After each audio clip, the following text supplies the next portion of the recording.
आपको हमने पिछले भाग में दिखाया कि कैसे पाश्चात्य रंग में रंगा युवक जगदीश बन गया लाखों सनातनियों का पथ प्रदर्शक सद्गुरु जग्गी वासुदेव, और साथ ही उनके द्वारा रचित सार्वभौमिक संप्रदाय का रूप ले रहे ईशा संसार के दर्शन भी कराए, जो एक सनातन संस्कृति के तीर्थ स्थल का रूप लेकर आने वाले दर्शनार्थियों का ईश्वर से साक्षात्कार करवा रहा है।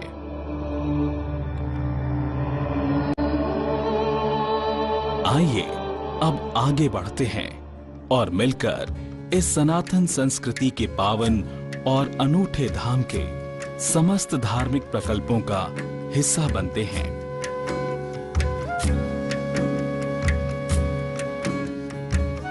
ईशा के इस अलौकिक संसार के तीर्थ स्थलों के दर्शन वंदन से पूर्व आने वाले श्रद्धालुओं को स्नान करना अनिवार्य है। उसके लिए स्त्रियों और पुरुषों हेतु अलग अलग स्नानागारों की व्यवस्था है। स्नान के बाद पधारे भक्तगण तीर्थ कुंड की ओर जाते हैं। ध्यान लिंग परिसर के उत्तरी छोर पर स्थित तीर्थ कुंड, जो लगभग 35 फीट गहरा खुदा एवं महिमा मंडित जलकुंड है। तीर्थ कुंड की चोटी से प्रकाश के साथ कुंड में गिरता सतत जल एक प्राकृतिक वातायन का कार्य करता है। साथ ही तांबे की चादर से ढका इसका आधार ऊर्जा के सुचालक के रूप में वैज्ञानिक दृष्टिकोण रखता है। कुंड के केंद्र में प्राचीन रस विद्या के आधार पर एक ध्यान लिंगम 99.8% ठोस किए गए पारे से बनाया गया है। दर्शनार्थी स्त्रियों और पुरुषों को समूह में बारी बारी से आध्यात्मिक और वैज्ञानिक दृष्टिकोणों से निर्मित इस तीर्थ कुंड में विधि पूर्वक स्नान ध्यान कराया जाता है। रसलिंगम प्रक्रिया के दो उद्देश्य हैं। एक तो आराधना से पहले व्यक्ति के अंदर शारीरिक और मानसिक संतुलन पैदा करना, और दूसरा स्वास्थ्य लाभ के साथ शरीर में घनात्मक ऊर्जा को प्रवाहमान कराना, जिससे दर्शनार्थी की ग्रहण करने की क्षमता बढ़ती है। तीर्थ कुंड से स्नान कर श्रद्धालु बढ़ जाते हैं यहाँ के सबसे मुख्य और विश्व के एकमात्र अपनी तरह के जीवंत ध्यान लिंगम की ओर। आइए प्रवेश करते हैं उस महास्थल में जहां विराजते हैं स्वयं देवाधिदेव महादेव जीवंत ध्यान लिंगम स्वरूप में।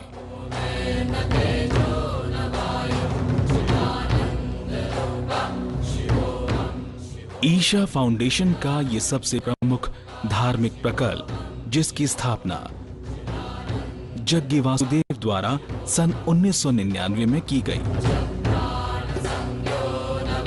सद्गुरु के अनुसार विश्व का सबसे बड़ा पारा आधारित 13 फीट 9 इंच ऊंचाई वाला ये जीवंत लिंग पिछले 2000 सालों में स्थापित अपनी तरह का प्रथम लिंग है।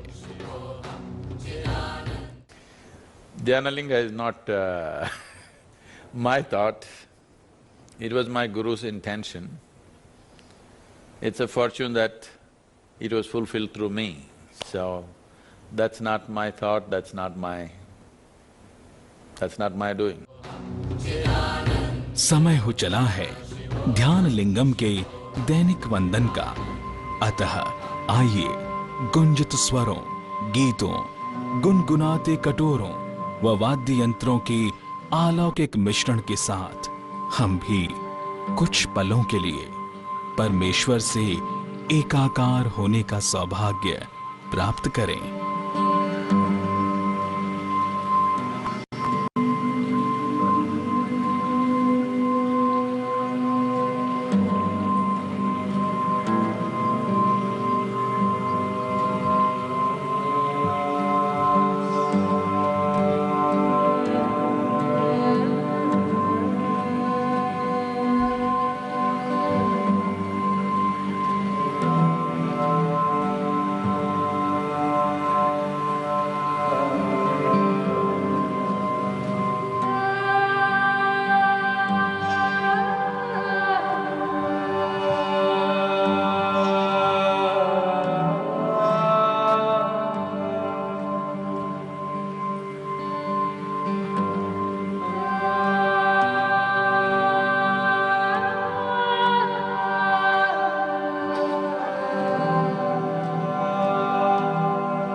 ज्योतिर्लिंगम सिर्फ एक मंदिर ही नहीं, बल्कि ऊर्जा की अतिरिक्त शक्ति का आराधना स्थल है, जहां आने वाली प्रत्येक भक्त की प्राण शक्ति सीधे परमेश्वर की दिव्य ऊर्जा से जोड़ी जाती है।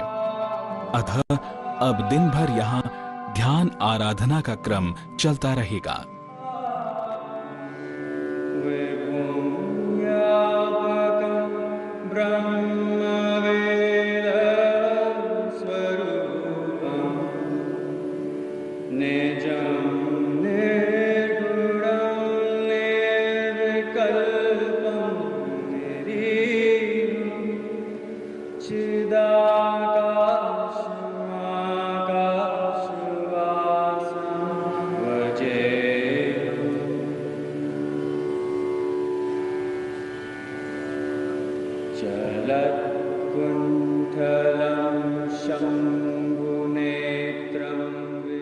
सूर्यदेव सिर पर विराजमान हैं और जब तक सायंकाल की विशेष आराधनाओं का समय हो, तब तक चलिए हम आपको दर्शन कराते हैं सद्गुरु जग्गी वासुदेव द्वारा ईशा फाउंडेशन के अंतर्गत चलाए जा रहे सामाजिक एवं मानव सेवा प्रकल्पों के। So we also got into various social projects. We are involved in education in a big way. We are also providing medical care on various levels in a few thousand villages. And above all, we have this action for rural rejuvenation, which is to rejuvenate the rural spirit. ग्रामीण नवजीवन कार्यक्रम ये एक ग्रामीण पुनरुत्थान कार्यक्रम है। मुफ्त mobile चिकित्सा सेवा, वयस्कों एवं बच्चों के लिए निःशुल्क योग एवं स्वास्थ्य शिक्षा,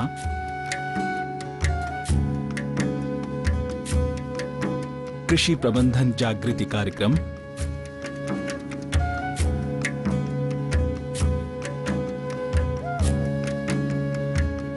कंप्यूटर शिक्षा और अन्य प्रशिक्षणों के साथ ईशा फाउंडेशन का ये एक अनूठा तथा पूर्ण रूप से नियोजित मानव हितकारी प्रयास है।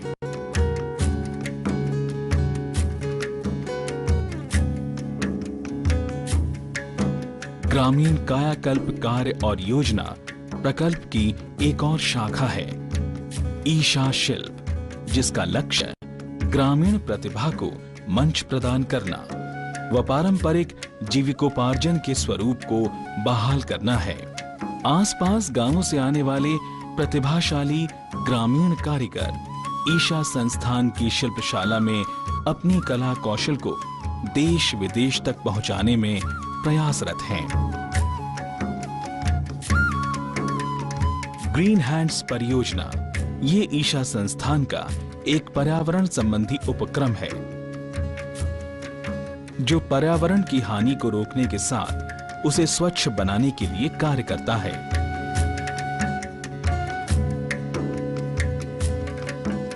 एक पहल के रूप में 17 अक्टूबर 2006 को संस्था ने सामूहिक वृक्षारोपण के तहत 8,52,587 वृक्ष लगाकर गिनीज बुक विश्व रिकॉर्ड बनाया था।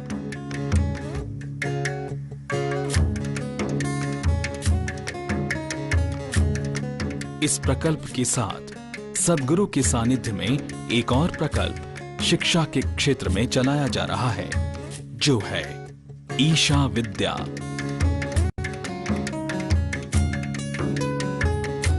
ये शिक्षा की एक ऐसी पहल है जिसके अंतर्गत ग्रामीण भारत में शिक्षा और साक्षरता के स्तर को उठाना, साथ ही ग्रामीण क्षेत्रों के बालकों को उत्तम व आधुनिक शिक्षा प्रदान कर समान अवसर उपलब्ध करवाना है।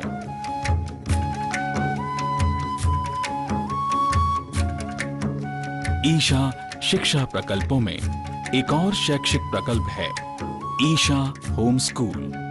ये सद्गुरु का एक अनोखा दूरदर्शी व दीर्घकालीन स्वप्न है।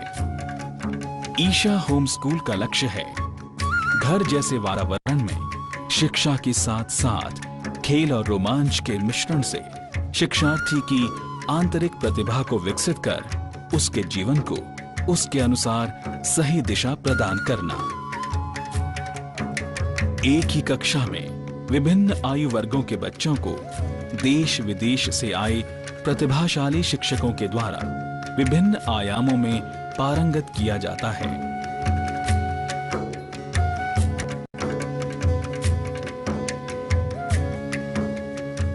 सद्गुरु की कृपा से ईशा संस्थान द्वारा चलाए जा रहे इन विभिन्न सेवा प्रकल्पों के अवलोकन के बाद आइए अब हम आपको लिए चलते हैं ईशा संस्कृति की ओर, जहां भारत की प्राचीन सांस्कृतिक व कलात्मक धरोहर को बड़ी सहजता से संजोया गया है। कल्लरी ये एक ऐसी प्राचीन व आत्मरक्षा प्रणाली है जिसका जन्म दक्षिण भारत में ही हुआ है। अनुभवी गुरुओं के सानिध्य में गुरुकुल के छात्र व छात्राएं समान रूप से इस पौराणिक कला पद्धति को यहां सीखते हैं।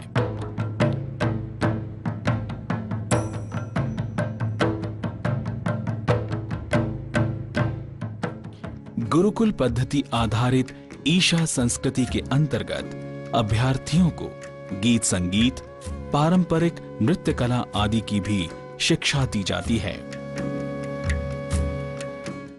So here there is no formal education.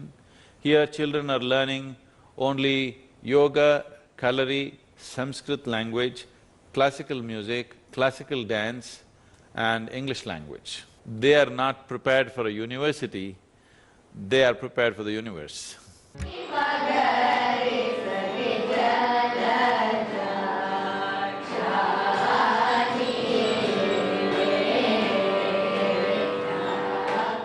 प्रकल्प सेवाओं के अवलोकन के साथ सायंकाल हो चला है, अतः आगंतुक श्रद्धालु अब एकत्रित होने लगे हैं तीर्थ कुंड स्थल के सामने वाले खुले स्थल पर, जहां अब सद्गुरु जग्गी वासुदेव दर्शन देंगे, क्योंकि ये समय है सद्गुरु दर्शनम का।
हमने आपको पिछले एपिसोड में बताया था कि पूर्णिमा के दिन मां लिंग भैरवी का उत्सव मनाया जाता है।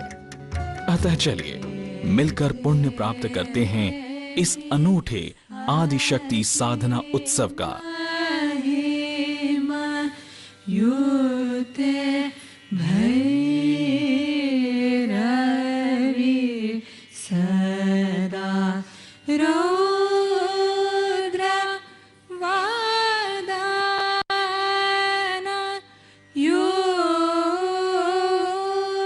मां लिंग भैरवी के दिव्य विग्रह का अभिषेकम रीति नीति अनुसार विशेष प्रकार के स्तुति गायन और नृत्य के साथ प्रारंभ होता है।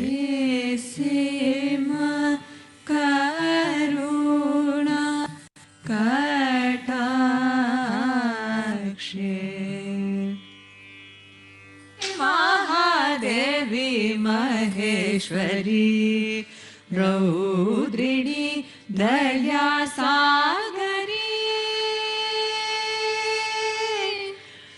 महादेवी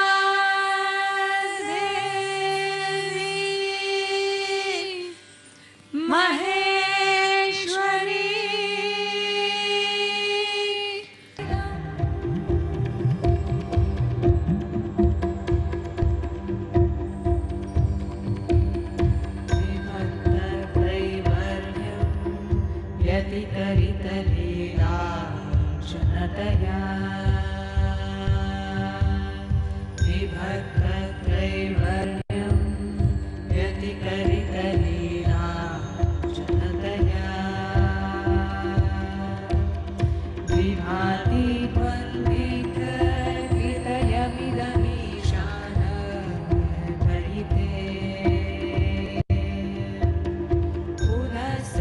मां आदि शक्ति के विग्रह स्थल पर अभिषेकम संपन्न होने को है, वहीं बाहर उस शोभा यात्रा की तैयारी की जा रही है जो कुछ समय में शुरू होने वाली है।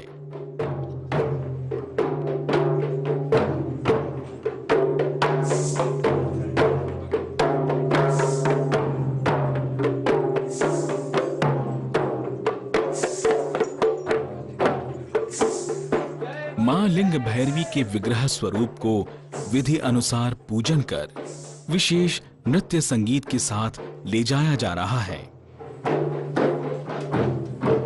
जय भैरवी।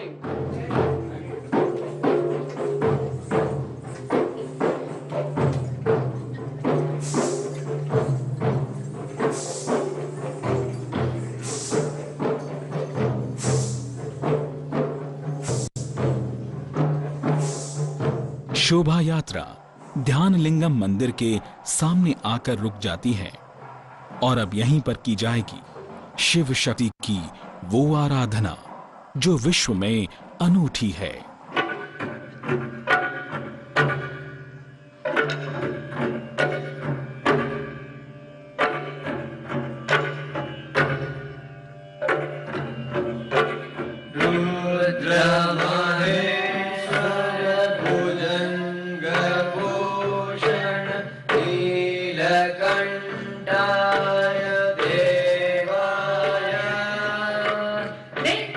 ये सब देखकर हमारे मुख से सिर्फ एक ही शब्द निकलता है, अविस्मरणीय।